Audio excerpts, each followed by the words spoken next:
Hi అండి, అందరికీ నమస్కారం. Welcome back to our channel. ఈరోజు మన వీడియోలోని అందరికీ ఎంతగానో ఉపయోగపడిన కొన్ని మంచి చిట్కాలని షేర్ చేస్తున్నానండి. రెగ్యులర్గా మన ఇంట్లో చేసుకునే పనులు మరింత ఈజీగా క్విక్గా చేసుకోవడానికి కొన్ని మంచి చిట్కాలను అయితే షేర్ చేస్తున్నాను. ముందుగా అయితే ఫస్ట్ టిప్ చూద్దామండి. ఇలాగా చిన్నపిల్లలు భోజనం చేసేటప్పుడు కానీ ఏదైనా తినేటప్పుడు కానీ బట్టల మీద వేసుకుంటూ ఉంటారు కదండి. అవి లైట్ కలర్ అయితే చాలా మరకలు పట్టేస్తూ ఉంటాయి. మంచి డ్రెస్సులు మళ్ళీ యూజ్ చేయాలంటే చాలా ఇబ్బందిగా ఉంటుంది. అలాంటప్పుడు ఈ చిట్కా యూజ్ చేశారంటే చాలా ఈజీగా ఆయిల్ మరకలు కానీ కర్రీ మరకలు కానీ ఏవైనా సరే ఈజీగా పోగొట్టొచ్చండి. ఇప్పుడైతే అది ఎలాగో చూద్దాము. కొద్దిగా కోల్గేట్ పేస్ట్ని తీసుకొని ఎక్కడైతే మనకి ఆ మరకలు పడ్డాయో అక్కడ కొద్దిగా అప్లై చేసుకోవాలి. అలాగే అందులోని కొద్దిగా సాల్ట్ వేసుకోవాలండి. సాల్ట్ వేసుకొని కొంచెం వాటర్ వేసి దాన్ని అయితే బాగా స్క్రబ్ చేసుకోవాలి.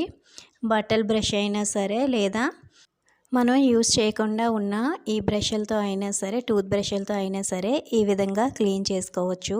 సోప్ పెట్టే పనే లేదండి. ఒక్కసారి ఇలాగా మనం ఫస్ట్ వాష్లోనే ఆ మరకల్ని ఈజీగా మనం పోగొట్టేయొచ్చండి. అంత నీట్గా క్లీన్ అవుతాయి. ఇలా బ్రష్ తోటి మనం బాగా క్లీన్ చేసిన తర్వాత ఇప్పుడైతే సరే వాటర్లోని వాష్ చేసి చూపిస్తున్నాను చూడండి. చాలా నీట్గా ఫస్ట్ వాష్లోనే మనకి ఆ కర్రీ మరకలు కానీ పప్పు మరకలు కానీ చాలా ఈజీగా క్లీన్ అవుతాయండి. ఒకసారి ఈ విధంగా మీరు ట్రై చేసి చూడండి. ఈ టిప్ అయితే మాత్రం చాలా బాగా యూజ్ అవుతుందండి. ఇంకా సోప్ పెట్టే పనే లేదండి. సర్ఫ్ నానబెట్టడం కానీ లేదా సోప్ పెట్టి వాష్ చేసే పనే లేదు. చాలా ఈజీగా అయితే క్లీన్ అయిపోయింది. ఒకసారి మీరు కూడా ట్రై చేసి చూడండి. నచ్చితే కనుక తప్పకుండా లైక్ చేయండి.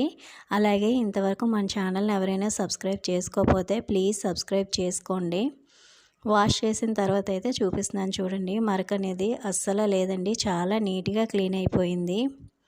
నెక్స్ట్ టిప్ చూద్దామండి. మనం గిన్నెలు వాష్ చేసుకునేటప్పుడు సోప్ కాకుండా ఇలాగ లిక్విడ్స్ యూజ్ చేస్తుంటాం కదా.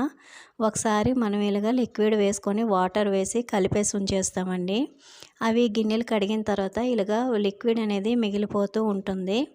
అదే నాన్ వెజ్ వండినప్పుడు మనం వెజిల్స్ క్లీన్ చేసిన తర్వాత మిగిలిన లిక్విడ్ అయినా సరే నెక్స్ట్ టైం అయితే అస్సలు ఆ లిక్విడ్ని యూజ్ చేయలేమండి. కొంచెం స్మెల్ అనేది వస్తుంటుంది కదా. ఇంకా నార్మల్గా డైలీ మనం వెజిల్స్ క్లీన్ చేసేటప్పుడు ఇలాగ లిక్విడ్ ఉందంటే అది పడేయాల్సి వస్తుందండి. ఇలాగ చాలా లిక్విడ్ అనేది వేస్ట్ అవుతుంది. మనకి లిక్విడ్ ఎక్కువగా వేస్ట్ అవ్వకుండా ఉండాలంటే ఒకసారి ఈ టిప్ని చూడండి.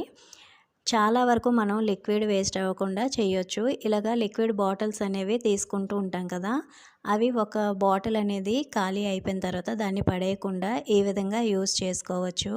అందులోని కొంచెం లిక్విడ్ వేసుకొని వాటర్ వేసుకొని బాటిల్లోనే కలిపేసి పెట్టుకుంటే మనం ఎప్పుడైనా సరే వెజిల్స్ వాష్ చేసేటప్పుడు మనకి ఎంత లిక్విడ్ కావాలో అంత లిక్విడ్ వేసుకొని యూజ్ చేయొచ్చండి. ఇలా యూజ్ చేయడం వల్ల మనకి చాలా లిక్విడ్ అనేది వేస్ట్ అవ్వకుండా సేవ్ అవుతుందండి.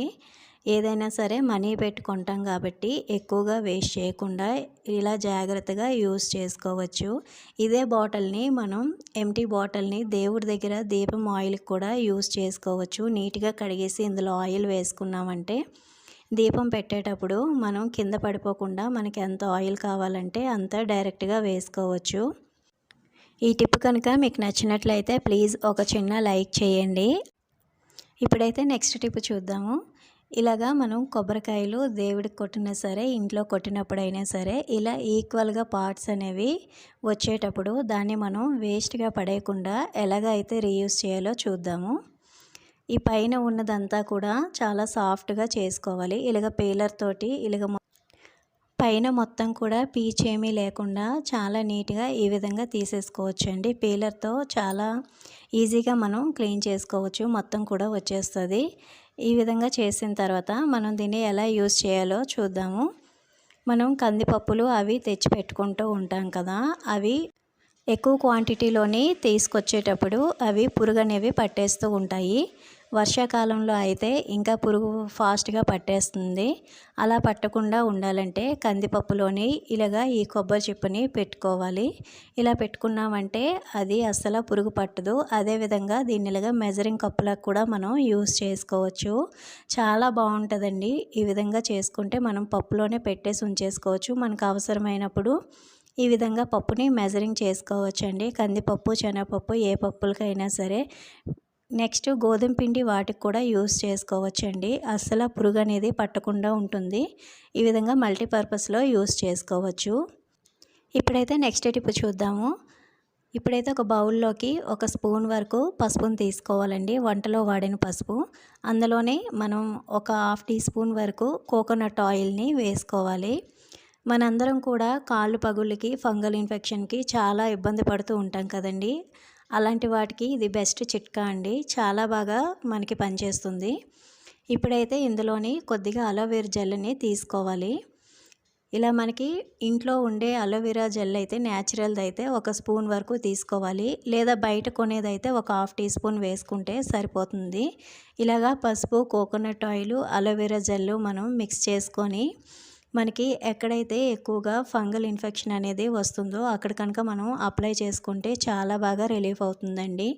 కొంతమంది ఎక్కువగా వాటర్లోనే పనిచేస్తూ ఉంటారు కదా. అలాంటప్పుడు ఇక్కడ మనకి ఫింగర్స్ మధ్యలోని చాలా దురద అనేది, ఇచ్చింగ్ అనేది వస్తుందండి. అలాంటప్పుడు కనుక ఇది మనం అప్లై చేసుకున్నామంటే చాలా రిలీఫ్ వస్తుంది. నెక్స్ట్ మనకి నెయిల్స్ దగ్గర ఎక్కువగా స్వెల్లింగ్ అనేది ఒక్కొక్కసారి వస్తుందండి. అలాగే మనం రింగ్స్ అనేవి పెట్టుకుంటాం కదా, ఆ రింగ్స్ దగ్గర ఒక్కొక్కసారి ఇన్ఫెక్షన్ అనేది వచ్చి చాలా ఇబ్బంది పెడుతూ ఉంటుంది. వాటన్నిటికీ కూడా ఇది మనకి బెస్ట్ మెడిసిన్గా అయితే పనిచేస్తుంది. చాలా బాగా వర్క్ అవుతుందండి.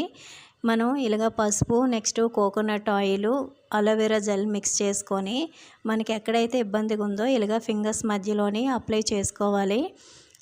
అలాగే నెయిల్స్కి కూడా అప్లై చేసుకోవాలండి. ఏమైనా సరే మనకి కొంచెమైనా ఇన్ఫెక్షన్ ఉన్నా చాలా బాగా ఇది మెడిసిన్ లాగా పనిచేస్తుంది. చాలా ఫాస్ట్గా రిలీఫ్ ఇస్తుందండి. ఇలాగ మనం పెట్టుకొని ఒక 1 అవర్ ఉంచి కొంచెం హాట్ వాటర్తో కనుక మనం కడిగేసుకున్నామంటే ఇన్ఫెక్షను, ఇచ్చింగ్ అనేది మనకి చాలా మంచి రిలీఫ్ వస్తుంది. అదేవిధంగా కాలు పగుళ్ళు ఎక్కువగా ఉండేటప్పుడు ఇలాగ మనం మిక్స్ చేసుకొని ఓవర్ నైట్ పెట్టేసుకొని మార్నింగ్ కనుక కడిగేసుకున్నామంటే ఆ పగుళ్ళంతా కూడా మెత్తబడి చాలా సాఫ్ట్గా అవుతాయండి. ఈ మెడిసిన్ అనేది మనకి చాలా బాగా, ఈ హోమ్ రెమెడీ అనేది చాలా బాగా పనిచేస్తుందండి. ఒకసారి తప్పకుండా ట్రై చేయండి. చాలా వర్క్ అవుతుంది. మీకు నచ్చితే కనుక ఒక చిన్న లైక్ చేయండి. నెక్స్ట్ టిప్ చూద్దాము. ఒక బౌల్ తీసుకొని అందులోని 2 స్పూన్స్ వరకు మనం రైస్ వేసుకోవాలండి. బియ్యం, రేషన్ బియ్యం అయినా సరే, నార్మల్ బియ్యం అయినా సరే, ఏవైనా సరే ఒక 2 స్పూన్స్ వరకు తీసుకొని ఇలాగ బౌల్లో వేసుకోవాలి. ఇందులోనే ఒక స్పూన్ వరకు టీ పౌడర్ని అయితే వేసుకోవాలి. దీన్ని మనం ఏ విధంగా యూజ్ చేయాలంటే ఫ్రిడ్జ్లోనే మనం వెజిటేబుల్స్, నెక్స్ట్ డైలీ దోసపిండి, ఇడ్లీ పిండి, పాలు అన్నీ పెడుతుంటాం కదా, ఫ్రూట్స్ అవి మనకి ఒక్కొక్కసారి ఫ్రిడ్జ్ అనేది బ్యాడ్ స్మెల్ అనేది వస్తుంది. రెగ్యులర్గా దాన్ని క్లీన్ చేయలేము. మంత్లీ వన్స్ క్లీన్ చేసుకుంటాం కాబట్టి ఆ బ్యాడ్ స్మెల్ అనేది పోవాలంటే ఇలా ఒకసారి ట్రై చేసి చూడండి. మనకి స్మెల్ అనేది అస్సలు ఉండదు. డీప్ ఫ్రిడ్జ్లో అయినా సరే, లేదా మామూలుగా ఇలాగ ఫ్రిడ్జ్లో అయినా సరే మనకి ఎక్కడ స్మెల్ అనిపిస్తే అక్కడ పెట్టుకుంటే చాలా ఫాస్ట్గా మనకు అది బ్యాడ్ స్మెల్ని అది అబ్జర్వ్ చేసుకుంటుందండి. నెక్స్ట్ టిప్ అయితే చూద్దాము.